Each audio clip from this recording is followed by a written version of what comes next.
یہ شریف ترین فن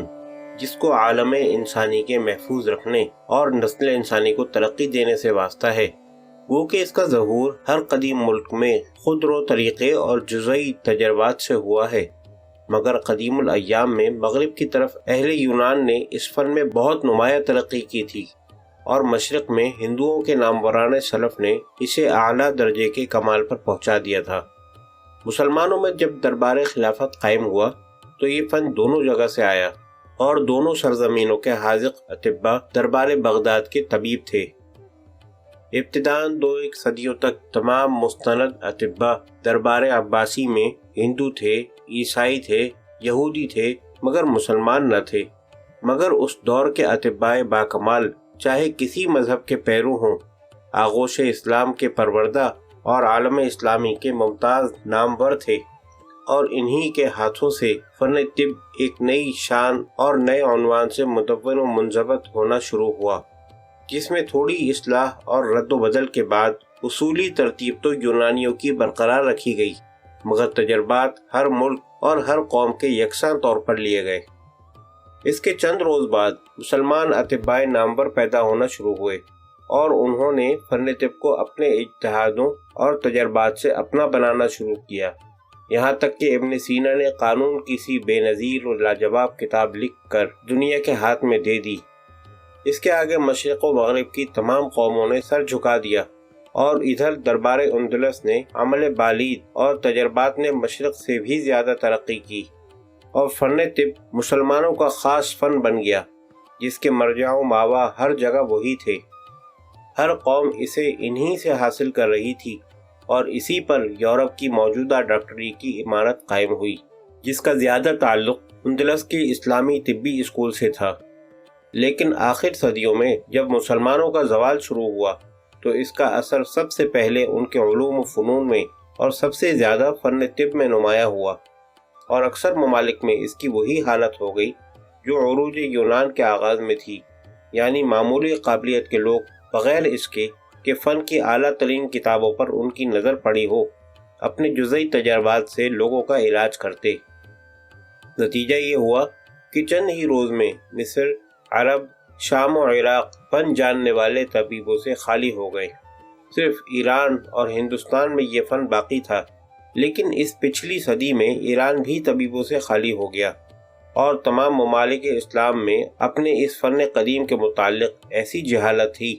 کہ جب یورپ کے فرانسیسی اور انگریز ڈاکٹر نمودار ہوئے تو عوام و خواص سب کو ایک نعمت الہی نظر آئی، اور کسی کو اس کی حس نہ تھی کہ یہ اصلی فن ہمارا ہی تھا، یا ہمارے یہاں بھی کبھی اطباء ہوتے تھے۔ مسلمانوں کی طب کو اگر فنا ہونے سے بچایا تو صرف ہندوستان نے، جہاں آج تک اطباء یونانی یورپ کی جدید اصناف طب کا مقابلہ کامیابی سے کر رہے ہیں،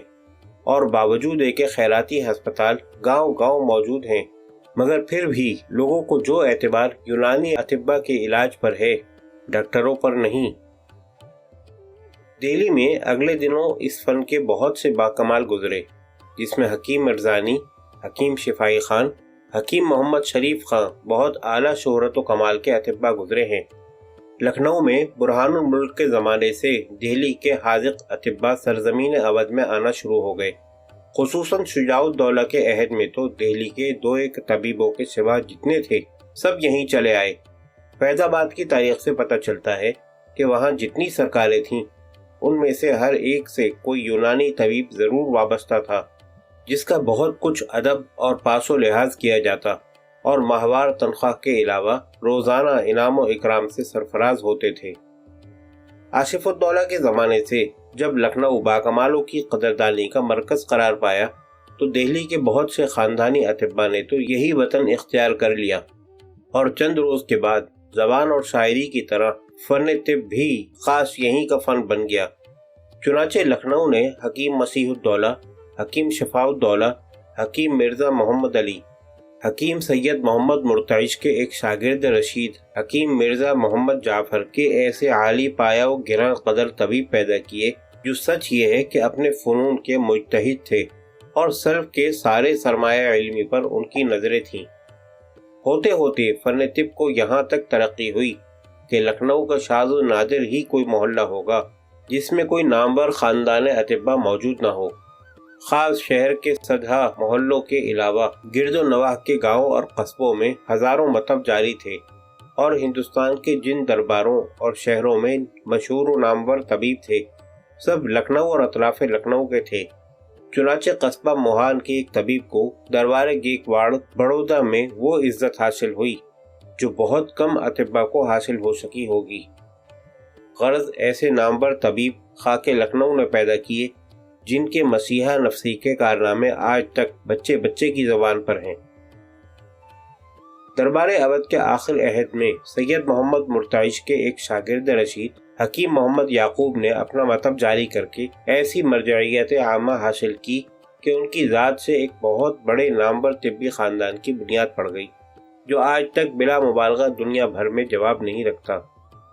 اسی خاندان کے مرحوم ناموروں میں حکیم محمد ابراہیم، حکیم حافظ محمد عبدالعلی، حکیم محمد اسماعیل، حکیم محمد مسیح، حکیم محمد عبدالعزیز، حکیم حافظ عبدالولی تھے، اور حکیم عبدالحفیظ، حکیم عبدالرشید صاحب اور حکیم عبدالمعید صاحب اس وقت اپنی مسیحائی کے کمالات دکھا رہے ہیں۔ کاش یہ اپنے خاندانی فن کو چھوڑ کے دوسری ہوسوں میں نہ پڑتے۔ دہلی میں حکیم محمد شریف خان کا خاندان اس وقت تک موجود ہے، جس میں حکیم محمود خان صاحب اور حکیم عبدالمجید خان کے ایسے باکمال گزر چکے، اور حاذق الملک حکیم محمد اجمل خان صاحب بزرگوں کے نام کو اپنے ذاتی کمالات سے آج تک ظاہر کر رہے ہیں۔ دہلی میں حکیم محمد اجمل خان صاحب نے ایک مدرسہ طبیہ بھی جاری کر دیا ہے، اور طبی ویدک کانفرنس قائم کر کے اپنے فن کو بہت عروج دے رہے ہیں۔ ان کے مقابل لکھنؤ میں حکیم عبدالعزیز صاحب نے مدرسہ تکمیل الطب قائم کیا، جس سے ہر سال 20 اطباء تیار ہو کے اقطار ارض میں پھیلتے اور لکھنؤ کی طبی مرجعیت کا ثبوت دیتے ہیں۔ بہر تقدیر مسلمانوں کا برائے نام یونانی فن طب اگر آج دنیا بھر میں کہیں موجود ہے تو ہندوستان میں، اور ہندوستان میں اس کا مرکز 2 ہی شہر ہیں، دہلی اور لکھنؤ۔ مگر دہلی میں ایک حکیم محمود خان کا خاندان ہے، اور لکھنؤ میں ایسے 20 خاندان پڑے ہیں۔ دہلی میں بعض اور اطباء بھی مطب کرتے نظر آتے ہیں،